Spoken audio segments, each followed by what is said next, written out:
Let's get joined up. Today's show is brought to you by Audible, and right now you can get a free audiobook download and a 30-day free trial at audibletrial.com/joinedup. There's over 180,000 titles to choose from for your iPhone, Android, Kindle or MP3 player.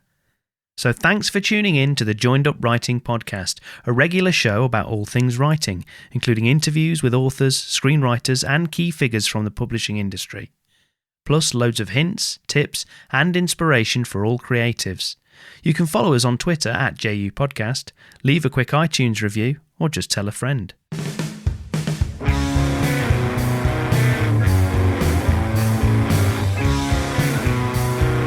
Joined Up Writing. Hello and welcome to the Joined Up Writing Podcast, where a little procrastination can go a long way. I'm Wayne Kelly, and it's episode 142 with Deborah Masson, author of the gripping D.I. Eve Hunter series of books. Deborah's journey is fascinating, and it was great to chat to her, so I know you'll enjoy the conversation. Before we get to that, a very quick update from me. I still can't claim to have written loads of new words, but I've written something, which is better than nothing, isn't it? So that was, I wrote 150-word flash fiction, and I wrote 2 more songs, so it still counts, doesn't it? Yep.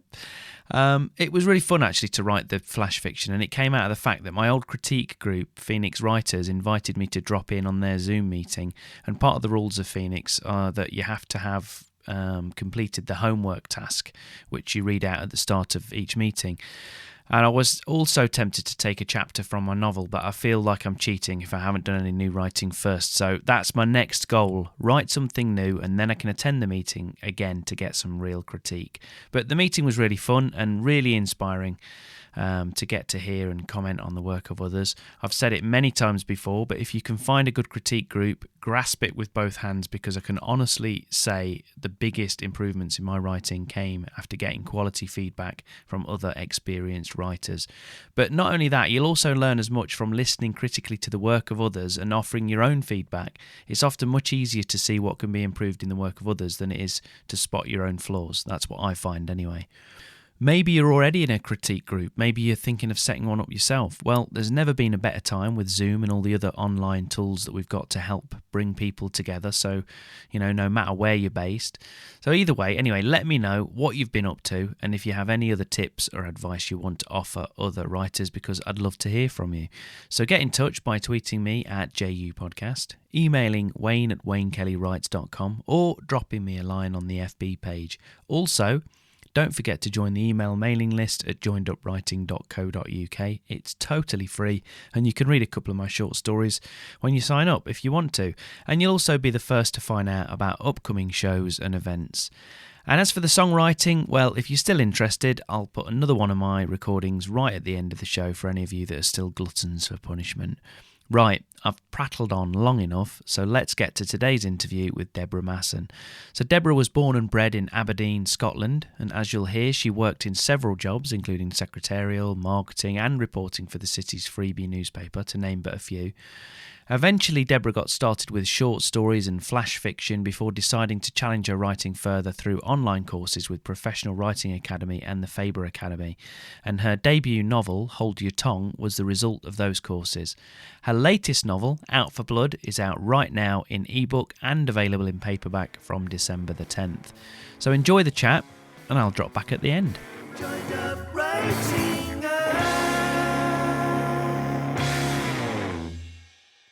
Okay, Deborah, thanks a million for joining me on Joined Up Writing. Really appreciate it. So why don't we start off just by giving us a sense of where you're calling from and how things are going in your world at the moment. Well, thanks so much for asking me on. I'm up in sunny Aberdeen. Things are a little bit more relaxed than with you guys down south, but it's strange times. It is. Definitely strange times. Online living is definitely the way for the moment. It is, yeah. Well, why don't we talk about something a lot more positive? Why don't you tell us about your latest book, Out for Blood, the second in your D.I. Eve Hunter series? Yeah, Out for Blood is out on ebook 2 weeks today, actually. And it's out in paperback on the 10th of December. I'm excited to bring Eve Hunter and the team back to the readers. And this time they're going to be exploring an almost hidden Aberdeen. They're going to be working a case with human trafficking and prostitution at its core.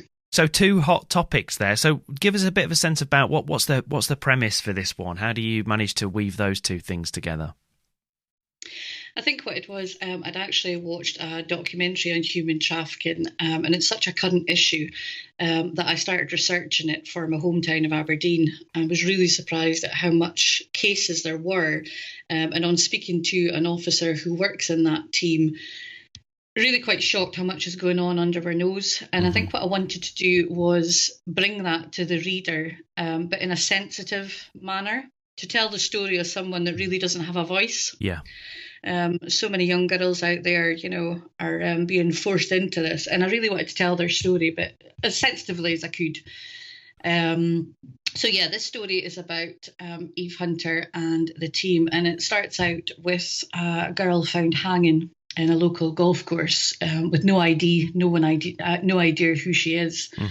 And at the same time, another body is found across town, which is the son of quite an affluent local businessman. And it's how these 2 worlds end up colliding, those on the fringes of society and the elite, and how different these worlds are between the haves and the have-nots.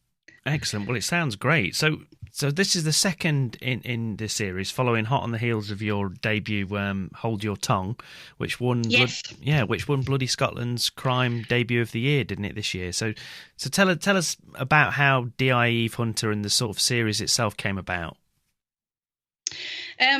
Quite a long story, actually. It started off as a 6-week introduction to crime writing through the Professional Writing Academy. I was a full-time mum at home. My daughter was 2 years old, and I wanted something to keep the old grey matter ticking over. Yeah.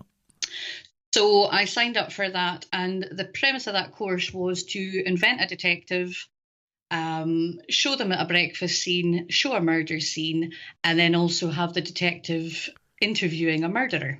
Yeah. So it was kind of born from there, and the seed of an idea kind of carried forward onto 2 Faber courses. And from there, I had a first draft at the end of it. But actually, going before the writing for Introduction to Crime Writing, I'd actually been dabbling in flash fiction online with an online writers forum. Yeah. And they used to do a 200-word flash fiction challenge monthly. And 1 month, the word that they gave was sharp. And the idea was that you would write a 200-word piece inspired by that word, which got me thinking, tongue so sharp. I see, and then the seed of the idea started for Hold Your Tongue, and then led on to all those courses that I mentioned. Hold Your Tongue was born. So it was literally a flash of inspiration. Oh, yeah. Came from a 200-word piece, and then all of a sudden I found myself with a 400-odd-page novel at the end of it. 3 years later, I must add, but it was done for pleasure and at leisure at the time. Yeah, that's great. So tell us a little bit more about your background. So where did you grow up? I mean, it sounded like it was Scotland, probably. And what was kind of your earliest memory of writing? I mean, did you write when you were younger or not? I did, yeah. I was born and bred in Aberdeen. And without sounding too cliche, I was the one that used to write about fairies at the bottom of the garden and all these things. And then as I got older, I became an avid crime reader. Myself and my mum used to bat back and forth crime fiction books weekly to each other. And when I became a full-time mum, I'd always been playing with the idea of getting back into writing just for pure enjoyment and escapism, really. Yeah. And when I initially got back into writing, it was just, as I say, something to do while I was at home bringing up children. But eventually, it kind of travelled through a period when I was unhappy. I went through a relationship breakdown. I moved back to my hometown with 2 children, a single mum rebuilding my life. My mum was diagnosed terminal with cancer. Oh, I'm sorry to hear. So it was a difficult time, but the writing kept me sane. And the dream that, hey, what if this actually led to something? What if someone actually read it and thought it was good enough? And that's what drove me on. I think just kept my focus to explore it and to see how much I could test myself and where it could go. Absolutely. Well, reading your little bio, it kind of suggests that you didn't, as you kind of just talked about it a bit earlier on, but you didn't kind of really sort of get serious until, in your words, this is after motherhood finally settled you into being an adult, maybe even a responsible one. But obviously the irony with that, and it happened, I've seen it quite a lot, and I kind of relate to it myself, is that was probably when you found yourself having the least time and energy to actually write. But it's almost as if that time becomes, because it's so rationed, your free time suddenly becomes more precious, and you become a bit more precious about what you do with it. Was that the same for you? Is that how you felt? Yeah, it's really true, Wayne. I think when I was working, you'll have seen by my small bio that it read like a who's who list. I didn't ever settle in a job that I was happy in. I felt really stifled in office work and that, and I really didn't know what it was I wanted to do. At first I thought I was working outdoors, but I think I realised eventually it was because I was more creative. Yeah. And once I ended up at home with kids, you're right, what made me realise was when I was really tired and my daughter wasn't the greatest of sleepers, and yeah, you feel like you're on your knees at times as a new mum. Yeah. But I chose to write while she was napping. Yeah. And it was the love of writing and the escapism it gave me. And then I realised I'm actually turning up to the desk and there is no guarantees of where this is going to go. No one's paying me to do it. And that's when I realised it was something that I just absolutely loved. Yeah, that's brilliant. Yeah, you just fit it in any which way you can. And so for people out there that are probably in similar situations and they're in, they might have busy family life, or they've got busy jobs or whatever else. What have you kind of got any advice, or how did you and do you continue to fit it around, real life in inverted commas? I think initially the courses were a great incentive for me. There was a deadline for each stage of the courses. You had a tutor who was feeding back to you, which was immensely helpful. You were also given the opportunity to get constructive feedback from fellow course attendees, and you learned how to give constructive criticism to them as well. So those deadlines and the structure of those courses were very helpful. Obviously, once I was signed, it was a whole different ball game. It went from leisure and pleasure, even though it was through hard times, to all of a sudden, wow, there's an 8-month deadline here and someone's paying me to do this. Yeah. The second one was very much a case, and if I was to give anyone advice, even those who aren't published and who are just dreaming of it, you have to make time for it, like you would any other thing in your diary, a dental appointment, a work meeting, something you have to do for the kids. It has to be as important, and you need to keep turning up to the desk, and you need to make it important. And most of all, you need to believe. You have to believe. Absolutely, yeah. So give us a sense of your path to publication with Hold Your Tongue. Then, what and obviously, not only did you get, you managed to get published with that, but also you got some great recognition right from the get-go with that bloody Scotland prize as well. So tell us about that. Yeah, I class myself as one of the lucky ones. Other people argue that it's not about luck, but I mean, my journey was pretty amazing, really. I finished the Faber courses, and my tutor, Tom Bromley, who had really pushed me through a lot of the darker times that was going on in my life, he very kindly read the full manuscript at the end and gave me some feedback that really bolstered me to work up the confidence to send it out to 4 agents in London. Yeah. It's a scary time because you go from this insular pastime to letting someone else read what is essentially your baby. It's like one of my children at the time. Sure, yeah. And there's that fear that they're going to come back and say, you're nowhere near good enough, So it was a very, very nerve-wracking time. But I sent it out to 4 agents, and I was amazed within 2 days to hear back from my fantastic agent, Ollie Munson, AM Heath, offering to read the whole manuscript. Yeah. And I was actually in the fruit and veg aisle at the time in Tesco's and dancing next to the watermelons, but we won't talk too much about that. But within, I think it was about 2 weeks, he got back and said that he definitely thought I had the tools in my locker to be a crime writer, which was just the best feeling ever. To have that recognition and that I suppose it's verification, isn't it? Yeah. And then I really thought to myself, wow, don't hope for any more than this. It might not go anywhere, but an agent in London has said that it's good enough. And that already was the dream, Yeah. But yeah, it went forward. And thankfully from there, it was quickly picked up by an overseas scout for Random House in Germany. Uh-huh. And then was also picked up by Transworld UK, both for a 2-book deal. Mm-hmm. And I walked about dazed for a fair few days after that. But the Bloody Scotland thing, the book had been out for about a year by then. Mm-hmm. Again, I think I need to have more faith in myself, Wayne. But again, I thought there is no way it's going to be me.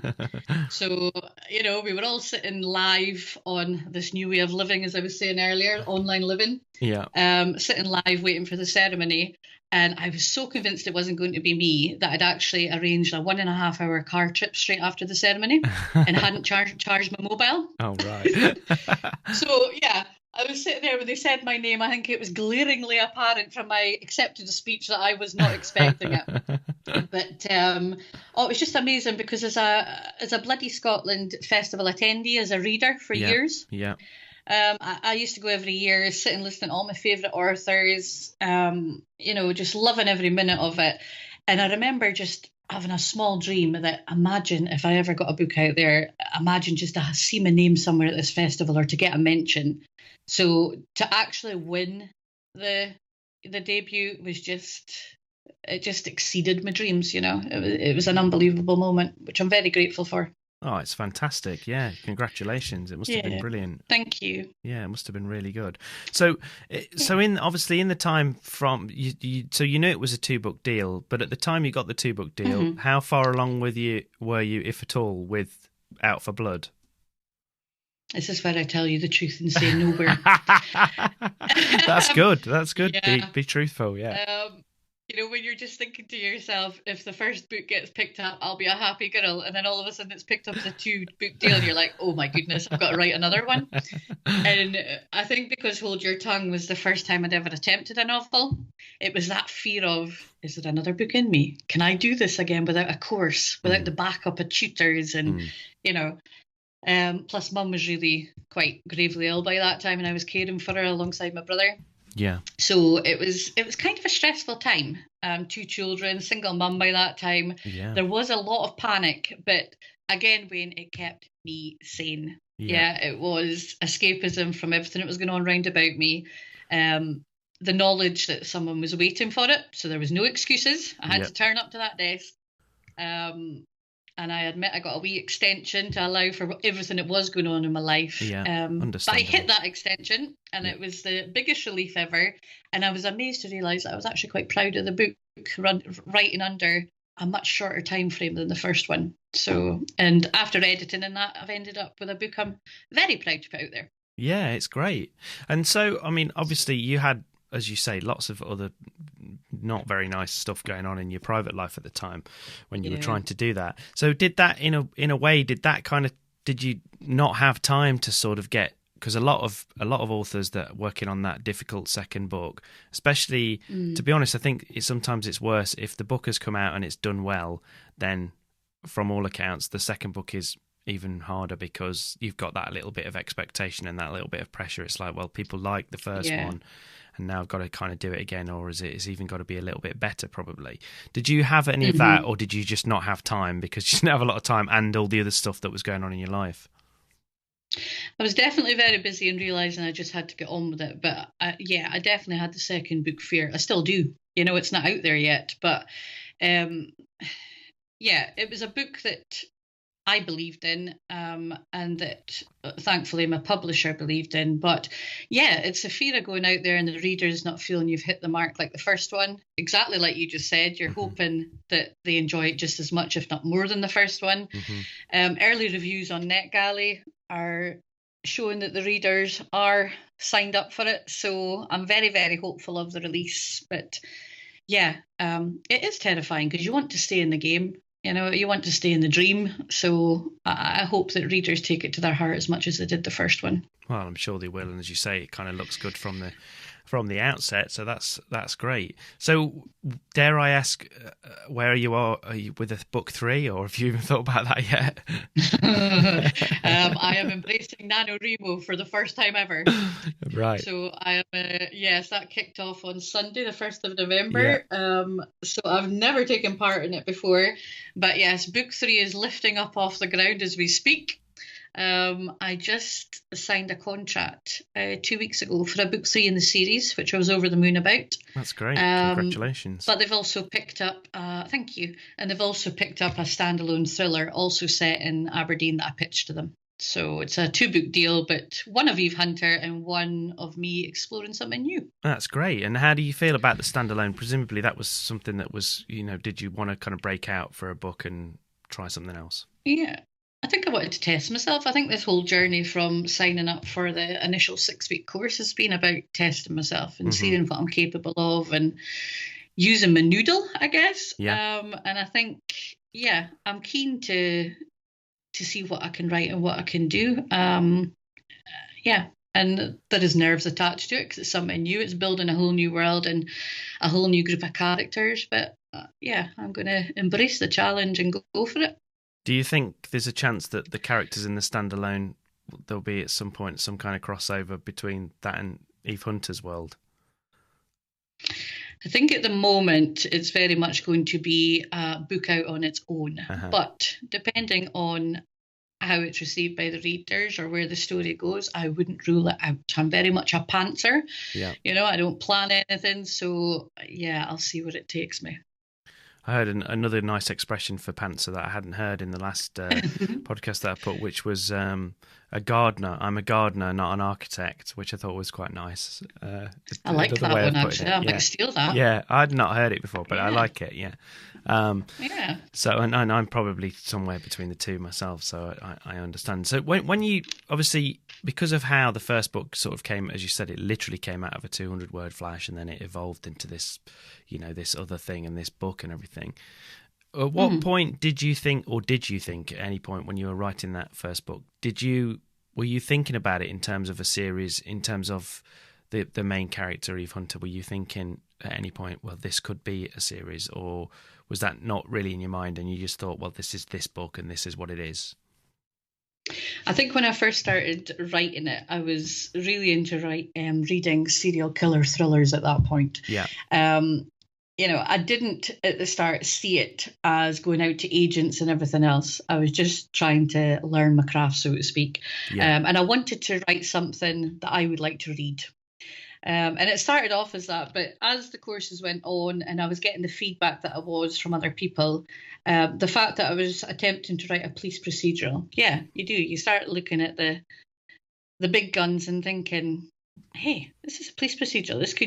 This could go into a series, Yeah. And certainly when I eventually sat down to do my cover letter, I was encouraged by my tutor to pitch it as a series, which I did in my covering letter, with no idea what book 2 was going to be at that point, but hoping I'd have an opportunity to explore it. And thankfully, I got that opportunity. So it's been fantastic. That's great.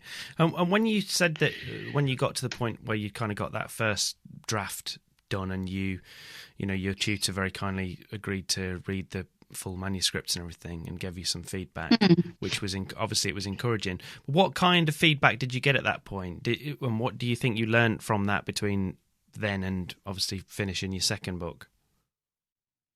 I think definitely there was an opportunity to strengthen the characterization.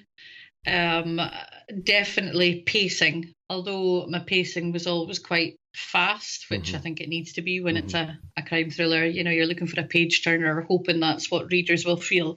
There was points that I could really bring up that tension at certain points in the story, which I did work on. And believe it or not, Eve Hunter started off as a male. Right. Steve. Yeah. It was Danny Portman, who no longer is, but features as another officer very briefly in book 2. Yeah. He started off as a male and went all the way through to my agent as a male. And then when my first set of edits came back, I thought, do you know something? I actually something's not feeling right. And as a female Scottish writer, I want to be writing a kick-ass female lead. Yeah. So then become the rather laborious task of changing out he to she. It's not just as simple as that, though, is it? Yeah. No, it's not. I wish it had been, but yeah. Because that's really... that is a big change. I mean, I totally can understand why you kind of, went more down that route. And I suppose in hindsight, it probably feels strange to you that you didn't initially think of going down that route. But maybe it's just because you read lots of procedurals that are male orientated. Yeah, I have no idea why I started writing a male lead, but I did. And in a lot of my flash fiction and that, I used to write a male lead, which lots of females do very, very well. But, it just felt right for me doing a female one. But yeah, I have no idea why I did that, but it just seemed to be the natural thing at the time. That must have been, as you say, especially, I mean, it's good that it came from you, because I think sometimes if you get a change that's suggested like that from an agent or from somebody else, it can be a real laborious task to go through and do something that you're not quite sure about. But I think probably because it came from you, do you think it was kind of made a little bit easier? Totally. I think if you love the character, as you say, and then someone comes back and asks you to make that severe a change, it would be probably heartbreaking. But no, I was a bit nervous about going to Ollie and saying, look, I have this idea, something's not sitting well. But thankfully he came right back on email within seconds and he says, I agree, great idea. And that was great, because once I had the green light from him, I was off and running. So yeah, it was good. So tell us a little bit about your approach. You mentioned that you are a pantser, so you don't probably do a lot of planning. But do you have kind of a if you were sitting down to write a new book tomorrow, how would you go about it? Well, I'm actually doing that at the moment with book 3. So I found a new term. I think it was via NaNoWriMo actually, called a plantser. Yeah. Which is a kind of in the middle between the one who plans and the one who just hits the ground running. Yeah. And it would probably be fairer to say that I am the plantser, because certainly with this book, I have a beginning, I have an end, I have a couple of key scenes that I know I want to include, and the rest, I'm just letting it tell itself to me as I write. Because I don't know what it is, I just feel if I planned it any more than that, I'd get bored. I'd feel like the story had been written before I've even written it. Yeah. So I need it to surprise me as I go. And I find it hard to believe that even people that plan it down to the letter, I think it must change as they go. It must do, because so many things surprise you as you write, don't they? I think as well, I think even when people say, well, I'm a planner, but the fact of the matter is, even if you are a planner, you still have to put the time in to actually think about it and let your brain go to all the places that it might go if you were writing it. Well, this could happen, it's maybe true. Not that, maybe this, maybe that, or whatever, and you kind of have to consider it. And I think for me, the reason I can't really do that to that, because I don't think I'm clever enough, for one thing. I can't hold it all in my head. hold it all in my head in one go like that. So I think part of it is I have to kind of write it. And I don't know whether you're the same, but I'll be 2/3 of the way through a draft and I've forgotten things that I've written. I've actually written in the draft, and I've when I've read back a first draft, I've gone, oh yeah, I forgot. That's already happened, or that can't happen because I've done this, that, and the other, or whatever. So it's kind of sorting it out. So I just think it's probably to do with how you're wired. But I do get what you're saying about.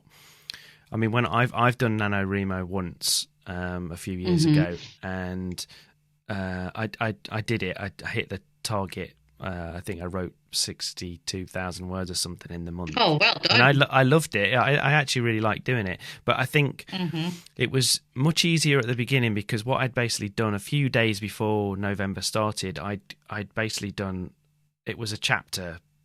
All it was a list of chapter headings, really, as much as anything else. It was a sentence at the most. It was like, this happens, then this happens, then this happens, and sometimes it was just a word or something. And I'd done that for not the whole book, but I'd done it for quite a lot. And I basically raced past sort of 50,000 words by doing that. That was fine. And then once I hit the end of the track, if you like, the bit that I'd got to, that's when it got slow. That was the bit when it started to get, all right, hang on a minute, now I need to think about what I'm going to write tomorrow. Yeah. Where I'm actually going So I'm with finding this. it the other way around at the moment because Right. I've done much the same as what you're saying. I have key scenes where I've just put a sentence of what's Yeah. going to happen in those. And I thought, right, what we'll do is we'll write the opening chapter and then we'll look at these key scenes and we'll Yeah. just write them out of sync if we want to, Yeah, whatever we're yeah. feeling on the day. Yeah. And I actually posted something yesterday to the fellow writers on Twitter. And I says, I'm asking for a friend, but usually they say you start thinking it's a load of old tosh halfway through. Does anyone feel like they're, treading treacle in the opening chapters? Because that's kind of what I was feeling like yesterday. Yeah. But I think it's just getting yourself started. And once you find that thread, I'll be off and running. And then I think what's quite natural, certainly when I write, is you start speeding up anyway as you get to the midway point, and then as you're getting to the end and things are getting more exciting. So Yeah. I'm living very much in hope that it's going to kick in, Wayne. Oh, it will do. I mean, NaNoWriMo is great from the point of view of the momentum thing. I mean, what I found, I never actually, that the novel that I wrote for that is still waiting to be, I did eventually get to the end of the first draft of that, and it's still actually waiting to be edited. I just left it in a drawer, to be honest. It's a completely different genre and everything. But what I did find when I went back to it and I started to, I used to be in a critique group and I started taking it. What I found was when I had a quick read of it back, that I think probably the first 8,000 words were that it took me 8,000 words to start the book properly. Like I worked out where my first chapter was, and it was something like chapter 6 or something like that. It was like quite a way in, and that's probably, you might find the same thing doing it the way that you're doing. You might find that when you read it back, you're like, actually, this is where it really starts. This is the actual beginning of the book, and that's probably where you've found your momentum kicked off. Yeah, it's totally interesting that you say that, because someone actually came back yesterday on Twitter and said, a fellow writer, but psychological thriller, and they said, when I start off a book, I end up finding that I need to just leave the first 2-3 chapters and just dive in later on, because I'm going to rewrite the start a million times before I can actually get started. That's right. And what I find I'm doing, because I'm not used to this NaNoWriMo stuff, I'm finding myself wanting to go back and tweak and edit. And, what I need to do is get in my head, Debbie, this is not the point. You're supposed to just put absolute gubbins on that screen. That's it. And you're supposed to keep going. And you that's can't what edit the a wonder blank of editing page. is for later on. Yeah. So when you usually write, if you were doing it in non-nano style, usually, do you do that? Do you go back to the chapter or the thing that you wrote yesterday and have a quick look through it? And I do. I'm very snail-like in my writing. First to admit it, I am amazed by these people that can hit 3,000 words in a day without blinking, Yeah. I'm definitely a snail, but then I'm very new to it as well. As I say, Hold Your Tongue was my first attempt at a novel. Yeah. And it was done over 3 to 4 years. Yeah. But the second one, as I say, I think it took about 8 months, but that was in no way sitting consistently every day. It was fitting it around family life. Yeah, because of all the other stuff you had going on. Yeah, it was finding, some of it was like working through sludge. Some days you turned up and it just wasn't happening. Other days you would take off and write a couple of chapters and just believe it was all going to come together at the end. And thankfully it did. So I can't say I've got any great structure. I just keep turning up. And even if it's a bad day, turn up the next day whenever you can, and just hope that word count's going to be there at deadline. Yeah. Well, it's great. Well, it's obviously working for you so far, so don't question it too much. Yeah, I'll try not to. I'm in a panic at the moment, but we won't talk about that. No, just keep going. That's like you say, keep turning up. Just keep going up, head down. Yeah, one foot in front of the other. So, definitely. What would you say has been the most helpful piece of creative or inspirational advice that you've been given?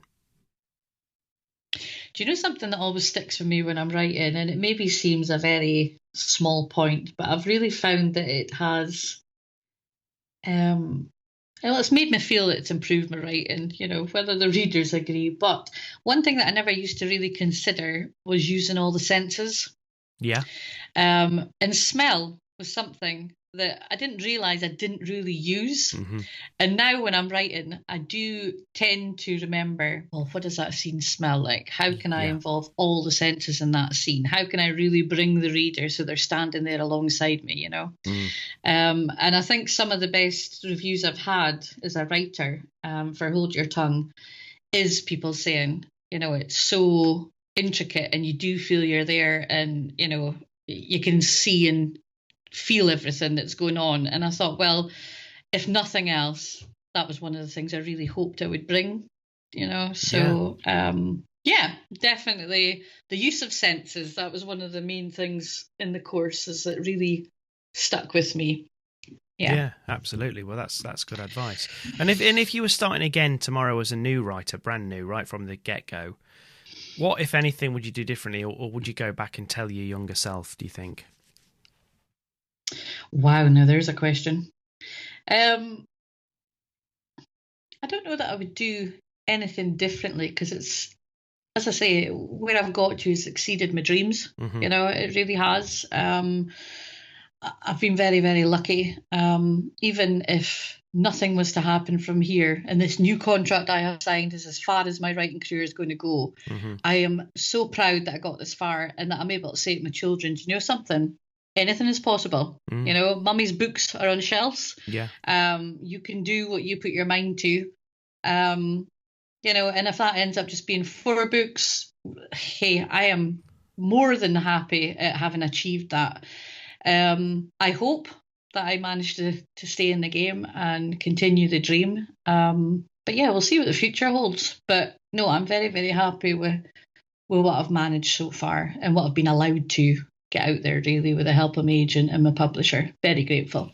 Yeah, but and to the readers, of course. Of course, and to the readers. Yeah, but I don't think it's a case necessarily. I think you're doing yourself a disservice there by saying being allowed to. I mean, you know, they're privileged to get hold of the work that you do. I think that's another way of looking at it.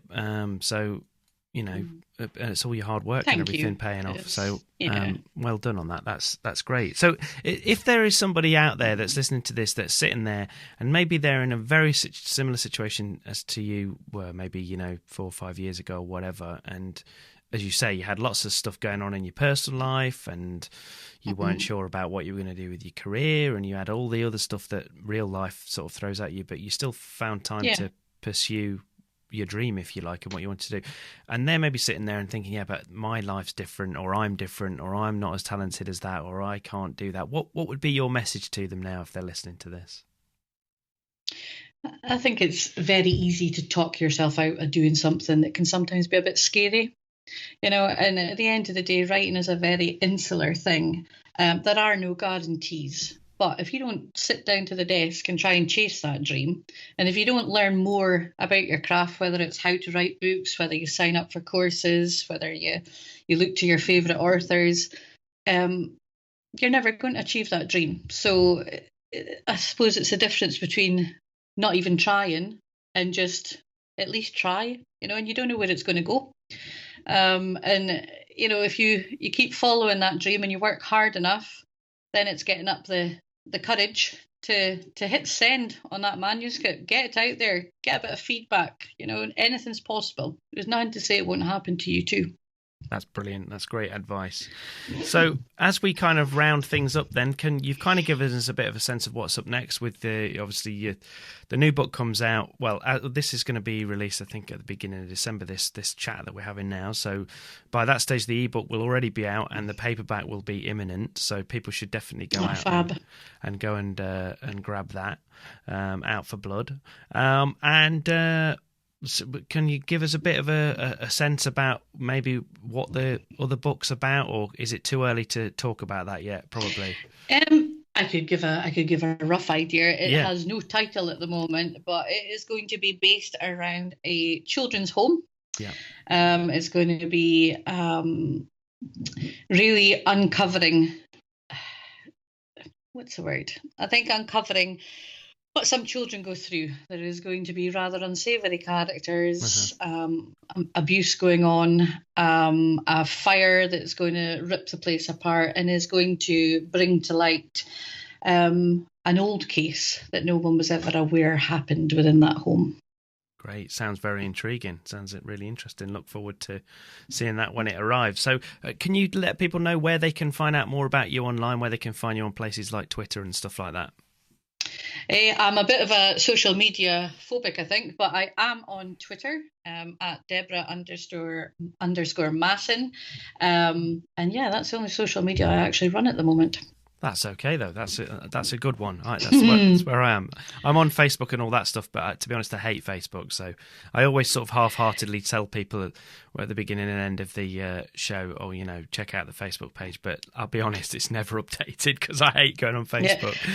Well, I'll be honest, I tried to create a Facebook author page about 3 weeks ago, and it's sitting there, but no one can see it, and it's not visible, and I have no idea why, so I've given up. My technical prowess again. Yeah. I feel your pain with that, though. I hate Facebook, so no problem. But anyway, I will put that in the show notes along with links to the book and your books. And in the meantime, good luck with everything that's coming up. Keep being as inspirational as you are and keep working hard because it's obviously paying off. And hopefully I'll get to talk to you when the next book comes out too. I would love to do that, Wayne. Thanks so much for having me on. Joined up writing. There you go. Thanks again to Deborah Masson, whose book Out for Blood is available right now in ebook and from December the 10th in paperback. I'll put all of those links in the show notes over at joinedupwriting.co.uk. That pretty much wraps it up for this week, other than the song I thought I'd throw in before the end. No one complained when I did it last time. And actually, a couple of people even said they liked it, so thanks very much for that. I appreciate it.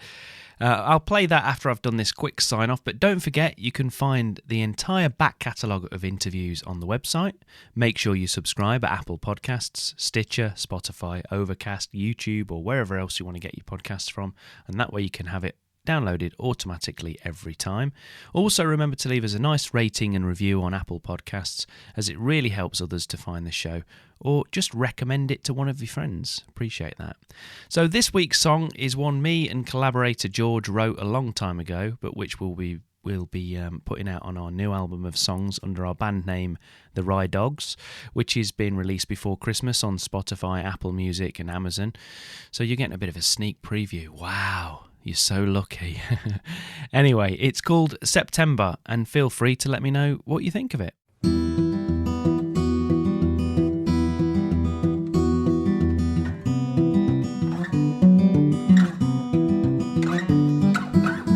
I hear a constant sound ringing in my ears.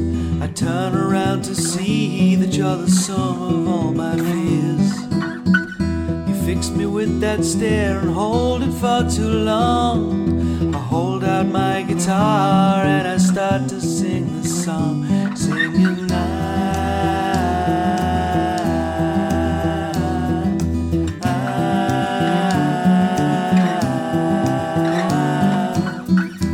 I'm all out of words to tell you how I feel. I'm not sure what they are, but at least I know they're real. You tell me what to do, but I don't really mind, 'cause someone so determined is really hard to find. Singing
there you go. Thanks for listening. I'm Wayne Kelly. Happy writing, stay safe, and I'll see you next time.